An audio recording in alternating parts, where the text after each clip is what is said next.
అపవాది అంట యేసు ప్రభు క్షమించిన తర్వాత కూడా ఆ రోజు ఏం చేసావు తెలుసా? నువ్వు చేసిన పాపం ఎంత గొప్ప పాపం తెలుసా? నువ్వు క్షమించబడతావా? నువ్వు దేవుని బిడ్డకు మారుతావా? గుర్తు చేస్తూ ఉంటాడంట. మీకు ఎప్పుడైనా గుర్తు చేస్తున్నాడా? ఒక సేవకుడికి అయితే ఆయన రాస్తూ రాస్తూ రాస్తూ రాస్తూ ఉంటే అపవాది వచ్చి నిలబడ్డాడంట.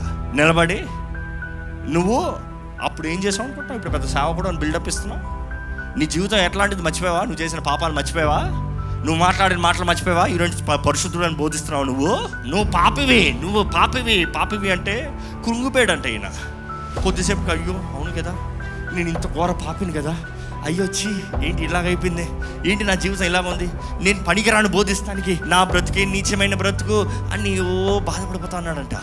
దేవుడు అన్నాడు నీ ముందేముంది చూడు అంటే కళ్ళు చూస్తున్నప్పుడు ఎర్ర ఇంక కనబడుతుందంట. ఎర్ర ఇంక కనబడేటప్పుడు పరిశుద్ధాత్ముడు చెప్తున్నాడంట అది క్రీస్తు రక్తం తీసుకొట్టే అంటే ఆ రక్తాన్ని ఇట్లా వేసి క్రీస్తు రక్తం ద్వారా సమస్తం కొట్టివేయబడింది అని చెప్పాడంట. చప్పట్లు కొట్టి హల్లెలూయా చెప్పండి. ఆయన అంతవరకు ఆ పాపం అంతా రాశాడు పేపర్లో, కానీ ఆ రక్తం ఎర్ర ఇంక అట్లా కొట్టినంటే రాసిందంతా కొట్టివేయబడింది. మన జీవితంలో కూడా అంతేనండి. క్రీస్తు రక్తం మనల్ని కడిగిన పరిస్థితుల్లో అంతవరకు రాయబడిన పాపపు చరిత్ర అంతా కొట్టివేయబడింది. అపవాదు వాడు నిందలు మోపేవాడు, వాడు పనే అది. ఎప్పుడు చూసినా నీకు చేత కాదు, నీకు కుదరదు, నువ్వు శక్తి లేనివాడివి, నువ్వు ఈ జీవితం ఇంతే, నీది ఇంతే.